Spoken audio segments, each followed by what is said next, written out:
Ya, selamat petang dan selamat berjumpa saudara dalam Katong Baomong edisi Selasa 14 Maret 2023. Saudara, matematika adalah pelajaran yang masih dianggap menakutkan oleh sebagian besar siswa sampai saat ini. Hal ini bisa dilihat dari masih menjadi sorotan nilai rata-rata matematika paling rendah dalam hasil ujian, baik ujian semester, ujian sekolah maupun ujian nasional. Minimnya siswa memilih ekstrakurikuler bidang matematika dengan tingkat pemahaman siswa yang masih rendah dalam belajar matematika. Pertanyaan besarnya, ada apa dengan matematika? Apa yang harus diperbaiki dalam matematika sehingga memperoleh hasil yang baik dan menjadi pelajaran yang sangat digemari oleh para siswa? Dan saudara, dalam rangka memperingati Hari Matematika Internasional yang jatuh pada hari ini 14 Maret 2023, Katong Baomong kami mengangkat topik matematika yang menyenangkan. Dan untuk membahas topik ini, saudara, telah hadir bersama saya 3 orang narasumber. Saya langsung perkenalkan saja. Yang pertama, Pendeta Joni Kilapong. Beliau adalah founder Yayasan Generasi Unggul. Pak Pendeta, selamat petang, selamat datang. Selamat petang Pak John, shalom. Ya, narasumber saya yang kedua, Miss Shirley Aprianti Jo. Beliau adalah Kepala Sekolah SD Generasi Unggul, juga guru Sempoa. Selamat petang, selamat datang. Dan narasumber saya yang ketiga, Miss Yuan. Beliau adalah mentor Sempoa, juga bernaung di SD Generasi Unggul. Jadi tiga narasumber saya yang hadir adalah dari Generasi Unggul.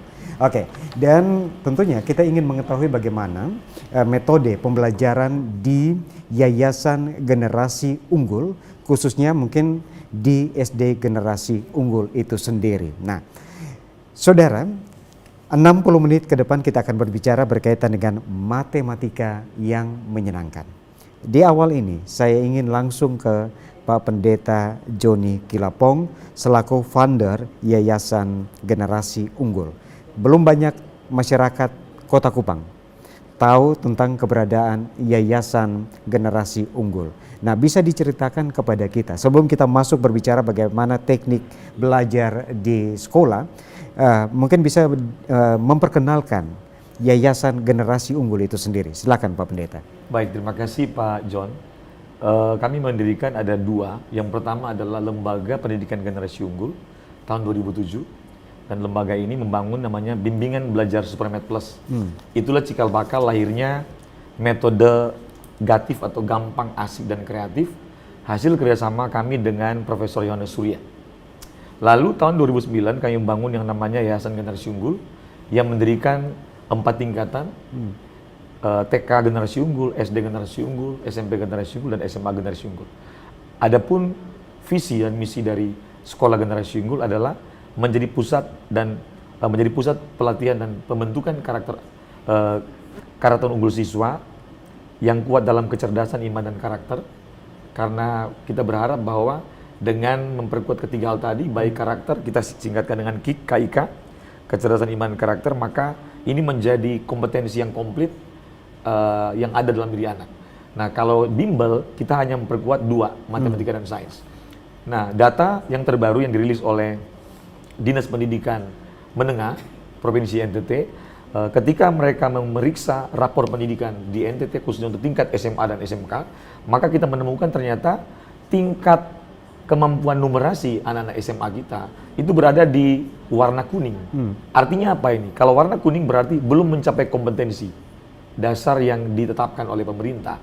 Nah, kenapa? Karena memang ternyata bukan cuma dari tingkat SMA, tapi dari dasar pun sama masalahnya. Jadi masalahnya kita memiliki masalah dalam numerasi. Literasi SMA agak lumayan baik, sudah mulai hijau, tetapi kalau numerasi SMA dan SMK itu kuning, berarti ini berhubungan dengan logika. Ini berhubungan dengan kemampuan berpikir kritis, cermat, dan itu bahan dasarnya adalah matematika sebenarnya. Dan sebenarnya kalau kita lihat rilis PISA itu merilis 3 hasil. Yang pertama mata pelajaran literasi, matematika, dan sains. Ternyata kita Indonesia terbawah. Kalau dari 60 cuma peringkat ke-58. Nah, itu dari tahun ke tahun sama persisnya. Artinya kita harus fokus kepada persoalan ini.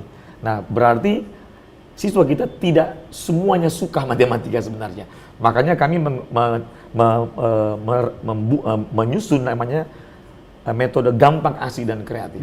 Nah, dengan lagu Matematika Asik itu pun sebenarnya lagu dari yang disusun sebenarnya oleh Profesor Nenar Surya. Karena beliau punya metode yang sangat bagus. Bagaimana anak-anak itu belajar matematika tapi tidak berat. Nah, bagaimana membedakan antara yayasan generasi unggul dengan yayasan-yayasan lain yang juga punya mungkin PAUD atau SD, SMP, SMA. Apa yang membedakan antara yayasan generasi unggul dengan yayasan lain yang ada di Kota Kupang? Iya. Jadi kalau perbedaannya adalah kalau sekolah-sekolah yang lain memang rata-rata sudah bagus untuk berhubungan dengan peningkatan akademik. Nah, kami kalau di NTT ini mungkin 5 sekolah yang termasuk sangat serius untuk memastikan bahwa anak-anak harus bertumbuh dalam 2, spiritual dan karakter. Kenapa? Karena kalau kita belajar 12 kecerdasan yang terbaru sejak tahun 2008 ke sini, ada 12 kecerdasan manusia yang harus dimiliki oleh setiap orang. Yang pertama adalah SQ, spiritual quotient. Yang kedua adalah IQ, intelligence quotient. Yang ketiga adalah EQ, emotional quotient. Yang keempat adalah AQ, adversity quotient. Yang kelima adalah CRQ, creativity quotient. Yang keenam adalah LQ, leadership quotient. Yang ketujuh adalah financial quotient, self-development quotient, management quotient, social quotient, ada yang namanya BQ, body quotient, dan yang terakhir adalah yang berhubungan dengan organizational quotient. Tetapi ada yang ke-13, tapi belum diakui oleh para ahli, namanya agility quotient, kecepatan dalam bertindak, mengambil keputusan. Nah, sebenarnya dari 12 kecerdasan itu, core-nya ada pada SQ. Lalu yang kedua adalah karakter quotient, karakternya. Kenapa? Karena penelitian membuktikan bahwa ketika karakter seseorang dibangun, karakter disiplinnya, tanggung jawabnya, pekerja keras, daya juangnya, dan pantang menyerah, maka ternyata yang lain akan mengikuti. Itu sudah penelitian sebenarnya. Nah, cuman memang tidak semua sekolah berfokus ke situ. Nah, kami fokus ke situ. Nah, makanya kami menemukan yang namanya 10 indikator karakter. Apa itu? Terukur semuanya, daily report. Jadi karakter itu tidak bisa dievaluasi sebulan sekali, Pak John. Harus daily report. Karena kalau kita sebulan sekali sudah rusak duluan, sudah nggak bisa. Karena karakter ini dipantau, maka kita menggunakan namanya sistem mentoring pendidikan. Dari satu guru memegang 10-20 anak. Karena kalau tidak dimentor, maka mohon maaf, di zaman digital ini, anak-anak itu akan kesulitan untuk bisa konsentrasi, terkendali, untuk bisa mengerjakan tanggung jawab. Nah, makanya kalau masuk ke kita, bedanya yang kedua, kalau masuk ke kita, semua time schedule kita yang susun. Karena sama dengan orang tua. Bagaimana supaya anak ini terkontrol baik di sekolah maupun di rumah? Maka kita ada namanya partnership antara sekolah dan guru. Apa programnya partnershipnya? Salah satunya namanya EPC, Excellent Parenting Community. Ya, ini bagaimana kita menyekolahkan orang tua agar sama dalam mendidik anak, agar persepsi mendidik anak yang sama. Kenapa? Sekolahnya mungkin banyak sekolah yang mendidiknya bagus, tapi ternyata pulang di rumah anak nggak dapat pendidikan yang sama. Makanya bagi kami budaya sekolah sama dengan budaya rumah. Nah, kita membuat namanya 2. Sistem manajemen mutunya kita sudah punya sendiri, lalu kita punya yang namanya bangunan rumah, konsep GENI sendiri. Nah, dari mulai fondasinya adalah Alkitab karena kita sekolah Kristen, dan 4 konsensus dasar, 4 pilar kebangsaan. Lalu slow-nya itu berhubungan dengan bagaimana karakter-karakter disiplin, taat, jujur, bertanggung jawab, pekerja keras, kreatif, dan ada 4 pilar. Kerjasama dengan guru, siswa, orang tua, dan lembaga. Ini pilarnya. Lalu yang atasnya biasa kan sebelum atap itu kan ada di. Nah, ini kita taruh ini sinergi sebenarnya. Nah, ada namanya 4C, communication skill, critical thinking skill, ada creative thinking skill, dan collaboration skill. Karena itu 4C yang dibutuhkan sekarang di seluruh dunia, apapun jurusannya. Lalu terakhir visinya anak-anak harus memiliki 3K, KIK, kecerdasan, iman, dan karakter. Kecerdasan, iman, dan karakter. Itu fokus kita ke situ. Saya ke Miss Shirley. Silakan. Ini selaku penanggung jawab, kita sebut seperti itu, karena beliau adalah kepala sekolah SD generasi unggul, juga guru Sempoa. Kita kembali ke topik kita kaitan dengan matematika yang menyenangkan. Nah, bagaimana metode pembelajaran yang diterapkan oleh SD generasi unggul sendiri? Kalau tadi sudah Pak Joni bicara banyak kaitan dengan spiritual, mental, juga ada sistem mentoring.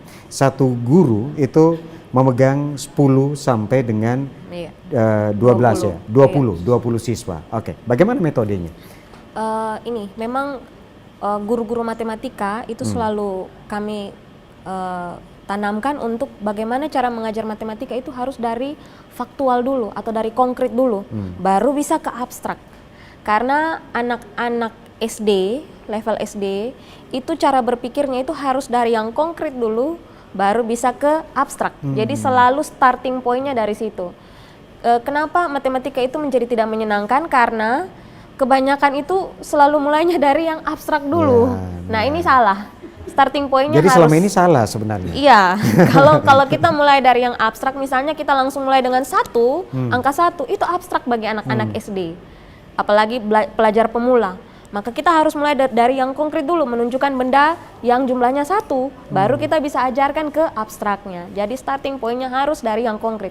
Begitu juga dengan pembelajaran-pembelajaran yang levelnya sudah semakin tinggi, tetap harus selalu mulai dari yang konkret dulu, baru kita ke abstraknya. Jadi titik poinnya di situ. Jadi membuat siswa untuk menyenangi pelajaran matematika yang membuat saya ketika sekolah kemarin membuat puyeng, itu metode itu dirubah jadi dari konkret baru ke abstrak. Itu yang diterapkan di SD generasi unggul. Nah, saya ingin tahu di SD generasi unggul, rombelnya satu kelas itu berapa siswa sih? Rombel terbanyak itu 29 satu rombel, paling banyak. Kita kontrol supaya tidak lebih dari itu. Iya. Jadi rombelnya 29. Nah, iya, paling banyak 29 anak. Dari 29 anak, tentu kita sudah bisa petakan. Artinya bahwa Miss dan teman-teman di SD generasi unggul bisa petakan. Berapa anak sih yang berminat untuk mempelajari matematika? Ini yang paling tahu guru matematika nih. Guru matematika. Oke, saya ke Miss Yuan. Kalau sebentar, jadi Miss Yuan sebelum kita petakan, Miss Yuan guru matematika di kelas berapa? 5 dan 6, oke. Berarti ini kelas besar ya? Iya, 4, 5, dan 6, iya. Oke. Miss Yuan, 29 siswa, bisa dipetakan berapa sih siswa itu yang menyukai matematika? Kalau saya petakan seperti untuk anak-anak saya, sekitaran 18-19 orang senang belajar matematika ketika saya mengajar. Oh, 18 sampai 19. 19 Nah, orang. metode ini artinya bahwa ini sudah di kelas besar. Kalau tadi misalnya ke Miss Shirley katakan bahwa kita mulai dari konkret baru ke abstrak. Itu bisa diterapkan di kelas 1. Nah, untuk kelas yang besar, metode ini juga diterapkan atau seperti apa, Miss? Di kelas besar juga kita harus gunakan metode ini karena sangat baik gitu. Kayak misalnya yang kita gunakan itu tidak bisa langsung rumus. Kita berbantuan pakai alat peraga, pakai video, karena anak-anak itu tidak semuanya, ada 3 jenis anak begini Bapak. Jadi ada yang kinestetik, ada yang audio, ada yang visual. Jadi ada anak-anak yang membutuhkan sentuhan, itu kinestetik. Jadi butuh alat peraga. Ada anak-anak yang harus dengan visual. Jadi kita dalam kelas itu ada TV. Nah, itu kita gunakan untuk menunjukkan video.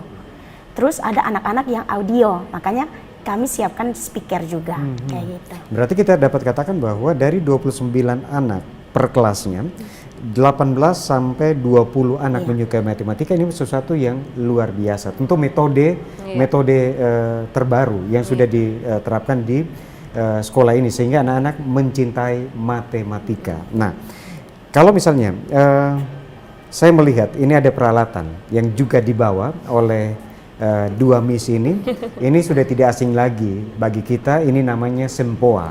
Tapi bagaimana cara mengoperasikannya ini tentu asing bagi saya. Nah, saya ingin kita sedikit mendemonstrasikan, mungkin Miss Shirley sebagai kepala sekolah juga guru sempoa, Miss Yuan juga demikian, guru sempoa. Bagaimana membuat, artinya bahwa ini saya tahu tidak diajarkan di dalam kelas, tapi ini merupakan privat. Tapi bagaimana caranya ketika mungkin ada anak-anak yang sudah privat, bagaimana caranya mereka mencintai atau cara berhitung matematika dengan sempoa, alat sempoa ini secara cepat, bisa didemonstrasikan? Iya, bisa. Jadi memang kita harus selalu meracuni pikiran anak bahwa belajar matematika itu gampang. Iya, salah satunya dengan metode sempoa ini. Jadi kita mengawalinya tuh dengan pelajaran yang paling mudah dulu, yang paling simple dulu. Jadi kita memperkenalkan sempoa ini, biji-bijinya itu kita harus memulai dari mana. Ini kan banyak nih. Kalau kita tidak tahu pasti sudah pusing. Tapi kalau kita memperkenalkan bahwa kita akan belajar dari tiang yang paling tengah, Nah, Mungkin kameranya bisa disorot lebih dekat lagi, bisa diangkat. Oke, ya. Iya. Ya, oke. Iya, dari Bisa tiang desi. yang paling tengah sini, lalu kita akan memperkenalkan juga biji-biji sempoa ini di tiang, satu tiang ini ada tiang yang di bawah dan ada tiang yang di atas. Nah, nilai dari tiap biji ini yang ada di bawah ini nilainya satu-satu, berarti ada 4 nih yang ada di bawah. Sedangkan satu yang di atas ini nilainya 5 walaupun hanya 1. Nah, nanti kita akan ajarkan cara untuk menggerakkan sempoa ini. Itu cara menggerakkannya itu hanya menggunakan 2 jari ini saja. 2 jari, Ya. oke. Oleh karena itu kenapa Nono ketika ditanya dia jarinya hanya begini-begini karena dia sudah menguasai teknik ini. Jadi cara untuk menambahkan itu jempolnya yang harus naik, ibu jarinya yang harus naik. Jadi misalnya tambah 2 ya dia harus kasih naik 2 biji sempoa ini. Kalau kurang dia menurunkan dengan jari telunjuknya gitu. Jadi ini kalau seperti ini pasti sempoanya akan turun. Misalnya Iya. kalau kita bicara dari Nono, misalnya selalu ditanya 200 ditambah 300 dikali 300 dikurangi, itu dengan cepat dia berhitung. Nah, bagaimana cara menghitung misalnya dari sempoa tadi? Misalnya saya 250 dikali 30. Secepat apa sih Miss Shirley menghitungnya menggunakan sempoa? Bisa, memang kita itu mengawali dengan tambah kurang dulu, tambah kurang baru dulu. bisa ke perkalian dan tambah kurang dulu. pembagian. Oke, ini dasar ya. Dasarnya harus dari tambah kurang kali baru bagi. Tambah kurang kali bagi. Iya, Oke. betul. Penambahan. Jadi Oke. kalau penambahan pun itu ini bisa sampai, ini kan tiang satuan, ada tiang puluhan, tiang ratusan, tiang ribuan, tiang puluh ribuan, tiang ratus ribuan, tiang jutaan, ya ini seterusnya sampai di sini. Bahkan sampai desimalnya, artinya di belakang koma ya. Jadi di belakang koma juga bisa sampai ke sini. Jadi hitungnya bisa sampai sebanyak itu. 7 digit ke belakang dan 7 digit ke depan. Iya. Jadi kalau mau hitung ratusan ya kita ratusannya ada di tiang ketiga sini. Jadi misalnya kalau 200 ya kita naikkan 200 di sini. Kalau 279, 200 di sini, 70 di sini, 9-nya di sini ya. Gitu. Terus kita mau tambah lagi, tambah berapa ya tinggal kita kasih, ada caranya begitu. Jadi kalau kasih naik kita tinggal mainkan dengan ibu jari. Kalau kasih kurang kita turunkan dengan jari telunjuk. Ya. Nah, kalau jika kita bercermin dari Nono, dapat kita katakan seorang anak yang membanggakan Nusa Tenggara Timur, membanggakan Indonesia walaupun dari Amarasi. Betul. Ya, tempatnya agak sedikit terpencil tapi membanggakan Indonesia hanya karena sempoa tadi. Nah, bagaimana cara membuat supaya anak-anak Nusa Tenggara Timur, karena saat ini sementara disaksikan nih, misalnya disaksikan oleh pemirsa yang ada di Nusa Tenggara Timur. Bagaimana caranya anak-anak di Nusa Tenggara Timur ke depannya bisa mencintai matematika dengan teknik sempoa? Pertanyaan saya paling mendasar, Miss Shirley. Apakah sempoa ini sama dengan matematika? Iya, karena ini ilmu dasar matematikanya ini ada di sempoa ini. Tambah kurang kali bagi. Tambah kurang kali bagi. Iya, ada di sini. Kan dasar untuk yang lain-lain KPK, FPB dan lain sebagainya itu kan awalnya dari tambah kurang kali bagi dulu. Iya, seperti itu. Jadi dapat kita katakan matematika sama dengan sempoa atau sempoa sama dengan matematika. Ini dasarnya. Dasar matematikanya bisa pakai di sini. Miss Yuan, ini yang implementasi di lapangan. Artinya bahwa Miss Yuan ini juga seorang guru matematika, juga mungkin memberikan privat kepada adik-adik yang sementara dibimbing ini lewat metode sempoa tadi. Nah, bagaimana caranya yang dilakukan oleh Miss, paling kurang kalau Miss Shirley tadi menjelaskan, kalau saya belum terlalu menangkap secara utuh, tapi bagaimana caranya membuat saya untuk menangkap secara utuh? Kalau tadi misalnya Miss Shirley katakan bahwa sempoa ini dasar, ada tambah kurang kali bagi di sini. Nah, bagaimana caranya saya langsung bisa implementasi lapangan, cara menghitung cepat? Oke, mungkin saya sedikit memperjelas tentang sempoa adalah matematika. Kenapa seperti itu? Karena sempoa menggunakan 4 operasi dasar perhitungan, yaitu tambah, kurang, kali, dan bagi. Dan itu jelas ada di matematika. Nah, kenapa ini jadi dasar? Karena kalau anak-anak ini dasarnya baik, kita naik ke materi yang lebih atas itu tidak sulit gitu. Dan bagaimana supaya anak-anak tertarik dengan Sampoa itu? Jadi saya dengan anak-anak itu kami baru trial ya. Jadi karena baru dibuka lesnya, jadi baru trial. Anak-anak itu sangat tertarik karena metodenya itu. Ya mungkin bisa diangkat Miss Yuan. Oke. Ya, supaya nampak di kamera. Oke. Iya. Ya. Mungkin dalam pelajaran Sampoa itu ada 10 grade gitu. Jadi kenapa kita tidak bisa langsung ke kali bagi? Karena harus lulus dulu dasarnya. Dasarnya itu tambah dan kurang gitu. Harus lulus dulu dan itu ada di grade 10. Harus lulus dulu itu baru kita bisa tahan naik. dulu Iya. untuk Miss Yuan, Miss Shirley dan Pak Joni. Saudara, kami akan kembali setelah pariwara berikut ini. Tetaplah bersama kami di Katong Baomong Matematika yang menyenangkan.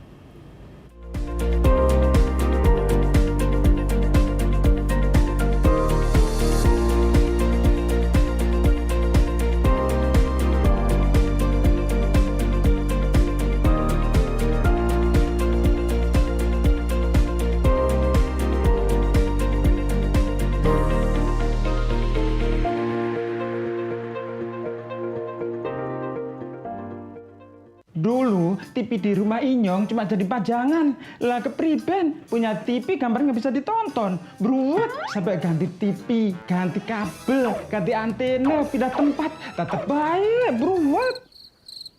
Maring sekarang sejak Inyong pakai TV digital, di rumah Inyong jadi rame terus. Gambar TV nggak semutan, suara jernih, celing. Pasangnya gampang, nggak pakai ribet. Ayo pakai TV digital aja, kelalen pasti celing.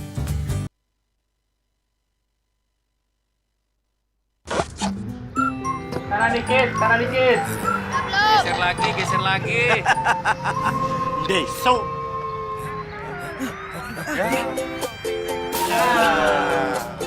Deso. Deso.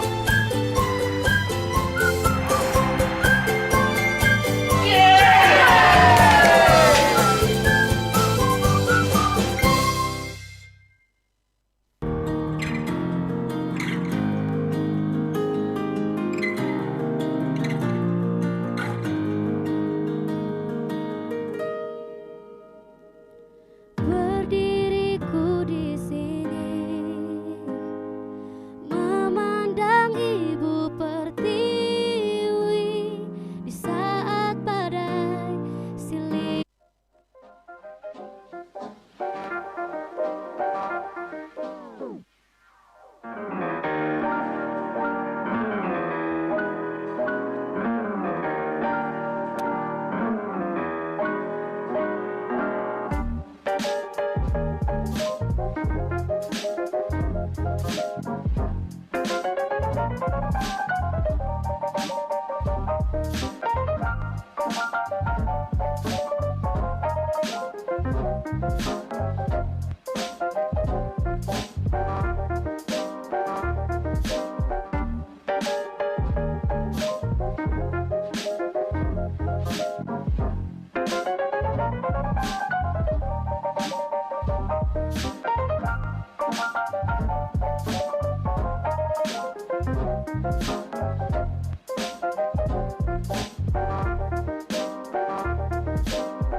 Ya, terima kasih saudara, Anda masih terus bersama kami dalam Katong Baomong Matematika yang menyenangkan. Miss Yuan, bisa dilanjutkan tadi kaitan dengan tadi Miss katakan bahwa anak-anak ini matematika ini terasa berat. Tapi kalau dengan belajar ditambah dengan belajar sempoa itu apa namanya lebih ringan anak-anak belajar matematika. Mungkin bisa ditambahkan lagi, Miss. Iya. Kenapa anak-anak jadi lebih ringan belajar matematika dengan sampoa? Karena metode belajar sampoa itu pertama itu ada senam otak dulu, gitu. Jadi tidak langsung kita berhitung dengan sampoa. Awalnya kita senam otak dulu, masuk ke sampoa, dan terakhir kita karakter building atau dengan storytelling gitu. Nah dari senam otak itu pertama adalah menyeimbangkan otak kiri dan kanan. Kalau sudah seimbang, anak-anak rileks, gitu. Kalau sudah rileks, masuk ke perhitungan sampoanya enak. Senam otak, apa lagi itu? Ya, namanya juga senam, berarti ada gerakan-gerakan kecil yang anak-anak lakukan, tapi membutuhkan keseimbangan otak kiri dan kanan. Seperti apa itu, Miss? Boleh saya peragakan? Boleh. Saya jadi penasaran. Paling sederhana dari jari dulu. Jari kanan namanya 2, 3, 3, 4. Jari kanan, jari kedua, dan jari ketiga. Tangan kiri, jari yang ketiga sama jari yang keempat. Ini pindah hitungan kita tukar. 1, 2, 3, 4, 5. Ini agak lama. Belum latihan. Ini paling sederhana dulu. Kita dari sini. Ya. Gitu. Ada lagi gerakannya, banyak gitu. Jadi setiap pertemuan kita perkenalkan 1 atau 2 gerakan. Yang saya berpikir dalam benak saya, senam otak ini adalah menggerakkan kepala. Ternyata tidak, menggerakkan jari. Iya. Dan juga anggota tubuh yang lain juga ada.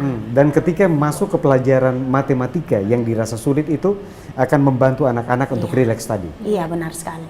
Dan itu diterapkan di kelas atau seperti apa, Miss? Ya, diterapkan di kelas lesnya, abakusnya. Gitu. Jadi bukan di dalam sekolah sendiri. Di sekolah kita sendiri kita punya senam namanya SMART. Smart. Ya, itu senam juga memang kita ada menyisipkan untuk senam otak dan ada gerakan-gerakan lain yang melatih fokus dan konsentrasi anak.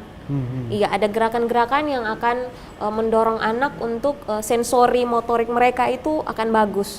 Sehingga ketika belajar mereka lebih fokus, lebih tenang. Pak Pendeta, artinya bahwa dari metode sempoa atau sempoa ini bisa membantu anak-anak untuk belajar matematika dengan cepat dan mudah.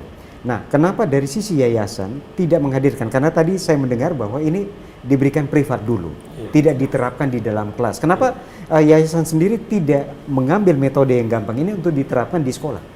Ya, mungkin saya jelaskan dulu dari sisi bagaimana Yayasan Generasi Unggul dan Bimbel Supermed Plus bekerjasama dengan namanya Abacus Brain Gym. Abacus Brain Gym itu di dalamnya adalah teknik menggunakan sempoa untuk melatih bagaimana anak bisa itu lebih cepat untuk belajar matematika. Nah, dalam MOU itu memang kita tidak boleh menggunakan di luar jadwal pembelajaran yang sudah ada. Tetapi sebenarnya kita dapat private, dapat semacam hak yang lebih istimewa dibanding dengan yang lain. Kenapa? Karena yang dilakukan juga di sekolah GNU juga. Karena yang MOU kan yayasan GNU juga. Dan kita MOU 2 loh Pak John. Yayasan sendiri, bimbel sendiri. Kami MOU 2. Dalam rangka supaya apa? Ini bisa digunakan di sekolah dan di mana di bimbel. Jadi bimbel berjalan yang privat les itu sekolah juga ada, tetapi tidak semua anak bisa ikut. Kenapa? Karena ini harus daftar dan harus ada perangkat sebenarnya. Harus ada laptop. perangkat. Nah, ini mungkin saya sampaikan sedikit begini. Kenapa ini tidak sekedar seperti sempoa biasa manfaatnya? Karena ini menggunakan teknologi. Nah, kelebihannya adalah dia menggunakan yang namanya software komputer dari Amerika. Jadi kenapa anak bisa lebih cepat ya? Yang kedua, dia juga punya kelebihan keunggulan yang Abacus Brain Gym. Dia juga itu punya yang namanya metode high speed listening dari Jepang. Apa itu? Nah, ini yang berhubungan dengan neuroscience. Nah, ketika anak-anak itu menggunakan teknologi ini, jadi dia ketika dia mengisi jawaban itu seperti bermain. Karena dia kan cepat tek harus cepat. Listening ada Indonesia, ada Inggris kan, dan kebanyakan Inggris. Nah, terus. Nah, ini sebenarnya kalau kita belajar brainwash itu menjawab prinsip kerja otak yang namanya moving picture. Tapi kalau ini kan bukan moving picture, tapi ini adalah words demi words, tek cepat sekali. Nah, anak itu pasti akan diikut terus. Nah, lalu juga ada keunggulannya dari sisi yang berhubungan dengan karakter building. Nah, lalu keunggulan yang lain, dia memiliki IQ makin tinggi. Kenapa? Karena di depan kita ini ada namanya prefrontal cortex yang 5 fungsinya. Belajar, analisa, memutuskan, mengevaluasi, dan dia mengambil keputusan. Nah, salah satu yang ada di sini ada namanya curiosity, keingintahuan. Nah, dengan belajar ini, dia akan makin punya keingintahuan tinggi sekali. Makanya semua ilmuwan punya curiosity lebih tinggi daripada manusia biasa. Nah, ini dengan metode ini sebenarnya. Nah, lalu apa hubungannya dengan neuroscience? Kenapa anak jadi suka? Nah, otak kiri kita memiliki keterbatasan dalam hal pertama untuk penyimpanan memori. Dia hanya short term, Pak. Penyimpanan jangka pendek. Dan dia punya kemampuan untuk menjangkau terbatas. Tuhan memberikan otak kanan. Otak kanan ini seperti begini, Pak. Kayak multivitamin. Kayak turbo, nano, mempercepat. Nah, ternyata menurut para ahli neuroscience, ketika anak itu menggunakan otak kanan secara seimbang dengan otak kiri, maka kemampuan berpikir, menganalisa, critical thinkingnya, creative thinkingnya dia itu ditunjang oleh kemampuan otak kanan, dia meningkat 20.000 kali lebih cerdas. Makanya jangan heran kalau Nono seperti itu. Padahal Nono sebenarnya baru sampai grade 8, betul ya? Grade-nya Nono itu masih panjang, Pak. Tapi sudah begitu kan, gilanya kan? Nah, apalagi kalau dia grade 7, 6 sampai kan paling tinggi grade 1. Nah, paling dasar itu grade 10. Nah, karena apa? Karena ada metode yang memang tidak ada di metode yang lain. Oke. Nah, Miss Shirley, dari usia berapa sebaiknya anak-anak ini kita perkenalkan dengan pembelajaran matematika dengan metode Sempoa ini? Untuk metode Sempoa ini dari anak usia 4 tahun sudah bisa belajar. 4 tahun sudah bisa 4 belajar? tahun sudah bisa. Kami sudah menangani ada 2 anak umur 4 tahun sudah ikut les abakus. Iya. Dan bisa sampai usia 99 tahun asal masih hidup, Pak. Sampai 99 99 tahun. Iya, saya juga. Masih bisa belajar. Saya bisa mencintai. Dengan- Ya. Ya. Iya. Jadi 4 sampai 99 Iya, tahun betul. itu masih bisa Masih bisa. apa namanya? Belajar menggunakan teknik menggunakan Sempoa ini. teknik Sempoa Iya. tadi. Betul. Nah, kalau misalnya tadi ketika kita iklan, saya mendengar bahwa Miss ini dasarnya bukan guru matematika, Betul. tapi Iya. basicnya adalah Teologi. Kok bisa kuasai Sempoa? Karena sebenarnya tidak susah, Pak. Tidak susah. Tidak susah. Ketika kita belajar ini ternyata mudah dan kita selalu ada rasa penasaran. Ini setelah ini kita mau ke tingkat yang lebih tinggi seperti apa lagi? Membutuhkan waktu berapa lama sampai Miss mahir? Kami di training selama 3 hari. Kok cuma 3 hari? Iya. 3 hari dan sudah lolos sampai grade 8. Berarti setara Nono. Sudah. Iya, Paling kurang kan setara tadi Nono. grade Iya. 8, Nono Betul. grade 8. Iya. Berarti Miss Shirley setara Nono. Nono itu karena dia sudah latihannya sudah sangat Soalnya banyak. sudah Soalnya 100 dia sudah berapa? iya. 152.000 ya. Iya, iya. Iya, 152.000 soal dia sudah kerjakan. Anak itu kan tekun sekali. Mereka baru 3 hari. Iya, kita baru 3 hari. Memang kita sudah diajarkan sampai ke pembagian dengan gampang sudah. cara ini. Gampang, Pak. Karena cuma 3 Iya. hari.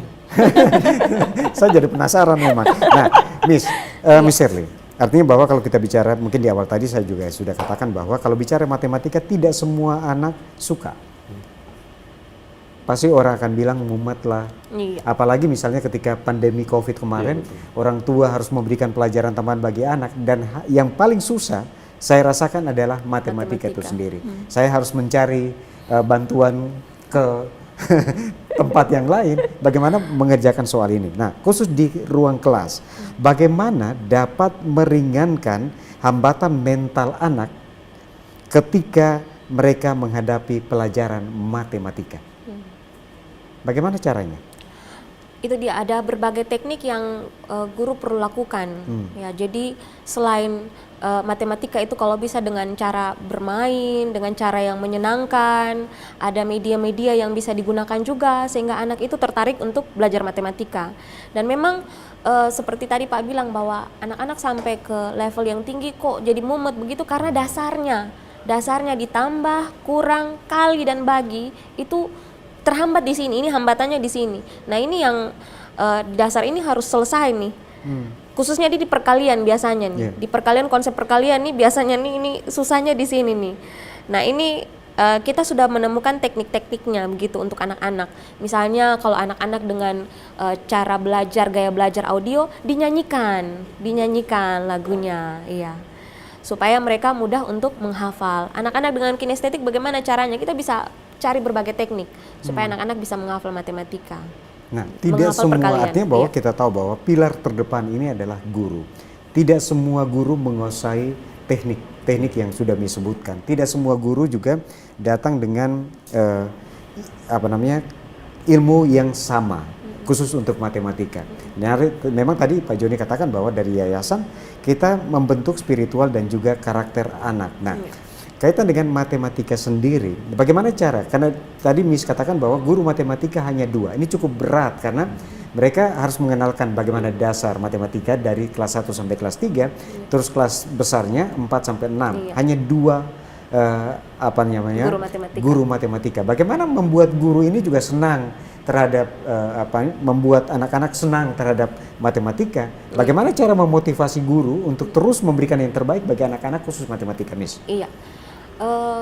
Tadi yang Pak Joni bilang bahwa core dari kecerdasan-kecerdasan yang lain itu kan spiritual, quotient itu. Nah, ini guru-guru itu selalu setiap hari itu kita tuh ada namanya briefing. Di briefing itu kita selalu motivasi dari sisi spiritualnya, mendorong guru-guru untuk mencintai Tuhan, mengerjakan segala sesuatu tuh untuk Tuhan, untuk kesenangan hati Tuhan. Dengan begitu nanti mereka ketika memandang anak-anak tuh memandang dengan kasih, dengan ketulusan, sehingga berbagai cara mereka akan pikirkan supaya bagaimana supaya anak ini bisa begitu. Jadi walaupun keterbatasan misalnya alat peraganya kurang, mereka harus buat bagaimana nih? Mereka berkreasi sendiri, menemukan sendiri karena secara spiritual mereka tuh diisi. Karena mereka diisi untuk mencintai Tuhan, mengasihi Tuhan dengan cara seperti itu, akhirnya mereka memandang anak-anak tuh dengan penuh kasih begitu. Bagaimana anak-anak ini supaya bisa? Jadi mereka frustasi kalau misalnya anak-anak tidak bisa begitu. Yang frustasinya gurunya, iya, bukan frustasinya anak-anaknya. gurunya, Dan gurunya mereka pikirin frustasi. caranya. Iya. Nah, kalau tadi dengan 2 guru matematika, apakah ada perhatian lebih dari sisi yayasan, Pak? Iya, terima kasih Pak Jon. Jadi saya jelaskan dulu. Jadi sebenarnya yang sudah di training untuk Abacus Brain Gym ini semua guru kami, Pak. Oh, semua guru. Dari Ya, TK sampai SMA, dan itu privilege buat kami. Harusnya tidak bisa begitu kan? Ya. Tapi ketika saya dealing dengan yang foundernya Abacus ini kan teman saya di Indonesia, saya bilang visi misi sekolah kami begini. Kalau saya mau semua guru itu harus tahu sehingga anak tertolong. Karena mimpi kita banyak nono harus dilahirkan dari NTT. Amin. Karena sebenarnya NTT ini banyak anak-anak seperti nono, Ya. tapi tidak punya guru yang bisa membimbing, tidak punya kesempatan untuk bisa mendapatkan akses yang sama, tidak mendapatkan metode pembelajaran matematika yang menyenangkan, sehingga mereka itu punya potensi tidak berkembang. Makanya waktu di MOU itu semua guru saya diwajibkan ikut. Boleh, Pak. Dan sudah training. 3 hari semua guru, Pak. 3. Semua guru, staf administrasi pun ikut, Pak. Karena semua orang bisa sebenarnya. Kan dari usia 4 sampai 99 tahun bisa. Nono mengalahkan bukan usia dia, Pak. Nono mengalahkan segala usia sebenarnya. benar. Karena pesertanya dari seluruh dunia itu semua usia, Pak Syur. Iya. Jadi semua guru kita sudah di-training. Ya. Bisa. Nah, Miss Yuan, apakah ada pengaruh? Artinya bahwa yang langsung berhadapan dengan siswa ini adalah Miss Yuan dan teman yang satunya lagi. Nah, apakah ada pengaruh penggunaan media Sempoa terhadap hasil belajar para siswa? Misalnya kita bicara ini kan privat nih, masih privat dulu, belum diterapkan di kelas. Tapi paling kurang dari yang melakukan privat ini rata-rata dari generasi unggul juga, Iya. atau ada dari sekolah lain? Rata-rata dari generasi unggul. Ada 2. Kalau sekolah siswanya hanya sekolah GNU, kalau bimbel itu dari luar sekolah GNU. Jadi kita bagi 2, nggak campur. Jadi Nah, khusus untuk Genyu sendiri, apakah metode Sempoa ini juga bisa kita bisa ukur apakah ada kemajuan siswa tidak dalam mengerjakan soal-soal matematika? Oke, baik. Jadi mungkin saya berbagi. Saya punya anak itu ternyata sudah pernah les Sempoa. Dan anaknya sangat pintar, Bapak. Bukan hanya di matematika. Semua pelajaran. Salah satu anaknya nama Ceski, Miss. Iya. Jadi karena memang utama kita belajar Sempoa itu bukan untuk hitung cepat. Itu bonus. Utamanya Kita berikan itu, stressing iya. itu dulu. Iya. Jadi Itu kita bonus. belajar Sempoa bukan untuk menghitung cepat, Iya. tapi ini merupakan bonus. Bonus. Oke, Iya. silakan Miss. Tujuan utamanya adalah menyeimbangkan otak kiri dan kanan. Gitu. Bayangkan kalau otak kita sudah seimbang gitu. Mau perhitungan, mau seni dan lain itu bisa semua. Jadi itu adalah salah satu hal yang memang itu juga memotivasi saya sebagai guru gitu. Mungkin saya tambahkan sedikit. Jadi manfaat dan keunggulannya banyak sekali. Iya.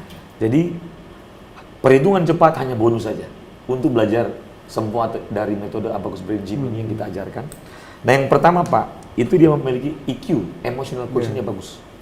Yang kedua, IQ-nya meningkat cepat. Yang ketiga, adversity quotient-nya juga meningkat. Adversity quotient itu adalah beda dengan EQ. EQ itu adalah kemampuan berhubungan dengan orang, berkomunikasi dengan orang, berelasi. Sedangkan EQ itu adalah kemampuan untuk mengatasi kesulitan, mengatasi tantangan. Lalu ada namanya MQ, moral quotient. Dia meningkat, dia menghargai orang juga. Lalu berikutnya, deep concentration. Jadi dia punya konsentrasi makin tinggi. Nah, kalau anak tidak konsentrasi, susah belajar nanti. Iya. Lalu berikutnya, dia punya strong memory. Dia punya memori itu luar biasa, Pak. Untuk bisa menangkap cepat dan menyimpan. Lalu, intuitive imagination. Nah, kalau kita bicara intuitive imagination, kita tahu yang namanya modes of learning theory, Pak. Ada 3 level pembelajaran. Ada namanya single loop learning, ada namanya double loop learning, ada namanya triple loop learning. Single loop learning, double loop learning ini kan paling bawah. Single itu adalah untuk memahami apa pengetahuan itu, what semua. Sedangkan yang di double loop learning, dia hanya bagaimana meng-apply pengetahuan yang dipelajari di single loop learning. Tapi jarang orang masuk ke triple loop learning. Nah, triple loop learning itu sudah masuk kepada wisdom, intuition, imagination. Nah, itu harus 3 Pak, kognitif, afektif, motorik harus dilibatkan. Nah, ini terlibat 3-tiganya. Dilibatkan rata-rata pembelajaran kita di Indonesia tidak melibatkan 3-tiganya. Nah, makanya hanya sampai di paling tinggi double loop learning. Hanya sampai di modes, Pak. Jadi di middle higher di middle order thinking skill, bukan di higher order thinking skill, di HOTS. Nah, itu kan kasihan sekali. Sedangkan ini Pak Joni, Ibu Miss Shirley dan Miss Yuan, kita artinya bahwa kita sudah mendapatkan banyak informasi kaitan dengan metode pembelajaran di Yayasan Kristen Generasi Unggul sendiri. Bahwa di sini kita dapat katakan bahwa di SD khususnya itu lebih banyak anak-anak mencintai matematika karena metode pembelajaran yang diterapkan sedikit berbeda. Kita berkeinginan bahwa Nusa Tenggara Timur atau Kota Kupang ini akan menciptakan nono-nono yang lain, bukan hanya dari generasi unggul. Nah, bagaimana caranya, Pak Pendeta, memotivasi? Taruhlah kalau misalnya dari yayasan saya tidak terlalu ini, tapi misalnya memotivasi sekolah-sekolah yang lain yang ada di Kota Kupang, yang ada di Nusa Tenggara Timur untuk menciptakan metode pembelajaran matematika yang menyenangkan gitu. Mungkin saya mulai dari data dan fakta NTT dulu ya. Kalau kita melihat NTT ini punya sumber daya alam yang sangat banyak.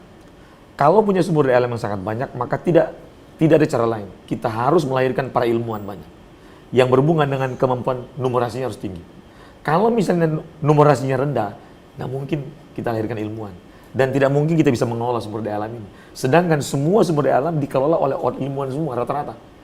Dia harus punya kemampuan numerasi yang bagus. Makanya kan literasi data, literasi numerasi ini kan yang sangat dibutuhkan Pak sekarang. Nah, dasarnya apa? Matematika. Caranya gimana? Nah, pertama adalah semua harus berfokus bagaimana setiap sekolah dan orang tua harus mulai rubah mindsetnya. Tidak boleh menganggap matematika itu susah. Karena bagi kami, filosofi pembelajaran kami, tidak ada pelajaran yang terlalu sulit, yang ada guru yang mempersulit. Yang kedua, tidak ada pelajaran yang membosankan, yang ada guru yang membosankan. Yang ketiga, Tidak ada pelajaran yang terlalu berat, yang ada guru yang memperberat. Nah, makanya ketika kita mentraining guru-guru matematika, kita harus menciptakan figur dulu baru matematika. Guru matematika itu harus kelihatan dari figurnya, casingnya harus bagus, Pak. Nggak boleh langsung kelihatan serius banget, pakai mistar. Anak-anak langsung keringat dingin kan, pengen ke pipis, pengen ke toilet, ya kan? Nah, jadi figur guru kita rubah. Makanya kita sering training guru-gurunya, Pak. Jadi kita training guru nggak main-main, Pak. Rubah dulu figur guru. Nah, lalu kita rubah dari fixed mindset ke growth mindset. Artinya mental blocknya dihancurkan dulu. Maka ada trainingnya. Nah, lalu kita ajarkan bagaimana kamu mengajar sesuai prinsip kerja otak. Nah, supaya apa? Anak mengerti, oh ternyata menangkapnya dengan benar atau dengan terakomodir semua gaya belajar. Baik auditory, kinestetik, dan visual. Karena semua ini harus diakomodir semua. Supaya anak-anak itu merasa, oh ini dunianya. Jangan cuma auditory yang diakomodir, tapi anak kinestetik nggak diakomodir. Nah, makanya coba lihat, anak-anak yang visual, Pak, dia kalau cuman pembelajaran gurunya cuma sampai menyentuh otak kiri, dia itu cenderung langsung menggambar, Pak. Karena otak kanannya nganggur, Pak. Nah, di kami ajarkan bagaimana bikin ice breaking dulu. Ada games, ada nyanyi, ada quiz. Dan itu diharapkan supaya dapat dicontoh oleh sekolah-sekolah yang lain. Dan kita berbagi, Pak. Kita berbagi gratis, Pak. Makanya kita sudah membina kurang lebih 96 sekolah di seluruh Indonesia. Pembinaan kami gratis, tidak bayar, Pak. Siapa yang mau saja. Nah, 96 sekolah di Indonesia. Di Nusa Tenggara Timur ada berapa? Paling banyak. Paling banyak. Oke, itu yang daerah kita. Dan Pak Gub memang sudah percayakan kami untuk membina sebenarnya SMA SMK se-NTT. Cuma kan tidak bisa semua. Maka Pak Gub pilih sekolah-sekolah yang pilihan untuk jadikan role sekolah model. Nanti ini mengimbas kepada sekolah-sekolah lain. Nah, ini ada 12 sekolah sekarang. Nah, Miss Shirley, mungkin bisa ditambahkan. Bagaimana artinya bahwa kita tidak punya mimpi bahwa semua sekolah yang ada di NTT, semua sekolah yang ada di Kota Kupang harus seragam metode pembelajarannya dengan SD atau yayasan generasi unggul sendiri. Tapi paling kurang dari SD misalnya, kita bicara dari SD Kristen generasi unggul, kalau tadi ada metode yang juga diterapkan untuk para guru, bukan yang siswa. Nah, bagaimana sekolah-sekolah yang lain paling kurang membuat anak-anak lebih mencintai matematika? Bagaimana caranya? Ya, ini memang otonomi sekolah masing-masing ya, Pak. Jadi ada kesempatan untuk kita bisa berbagi, kami pasti berbagi. Karena prinsip dari founder kita ini, sekolah lain bukan saingan. Sekolah lain bukan saingan. Bukan saingan. Kita harus berjuang bersama-sama untuk menyelamatkan anak-anak. Miss Yuan, untuk guru-guru yang ada di Nusa Tenggara Timur, untuk guru-guru yang ada di Kota Kupang, khususnya guru matematika, bagaimana caranya merubah mindset tadi seperti Pak Joni katakan, untuk tidak membuat anak-anak takut dengan guru, karena apalagi guru matematika? Oke, yang pertama, benar yang Bapak Joni bilang, kita harus merubah casing kita gitu. Jangan tunjukkan hal yang tidak menyenangkan gitu. Karena kalau kita menyenangkan, auranya kita itu sampai ke anak-anak. Walaupun ada persoalan yang kita hadapi di luar sana, di dalam kelas tidak boleh Bapak kita tunjukkan seperti itu, ada beban. Iya, benar Bapak. Oke. Tentunya saya ucapkan terima kasih untuk Pak Pendeta Joni Kilapong, founder Yayasan Generasi Unggul. Saya juga ucapkan terima kasih untuk Miss Shirley Apriantijo, Kepala Sekolah SD Generasi Unggul, juga guru Sempoa. Miss Yuan, mentor Sempoa, juga guru kelas SD Kristen Generasi Unggul. Tentunya terima kasih sudah berbagi. Kita sangat harapkan dengan pembicaraan kita lewat katong bawa omong, matematika yang menyenangkan ini paling kurang ini bisa menolong anak-anak kita. Dan untuk guru-guru kita, mungkin kita merubah mindset kita kaitan dengan proses belajar mengajar di kelas, sehingga anak-anak kita di Nusa Tenggara Timur, anak-anak kita di Kota Kupang lebih mencintai matematika, seperti tema kita dalam peringatan Hari Matematika Internasional hari ini, matematika yang menyenangkan, tidak sesuatu yang sulit. Saudara, demikian perbincangan kami. Atas nama kerabat kerja yang bertugas, kami ucapkan terima kasih, selamat malam dan sampai jumpa.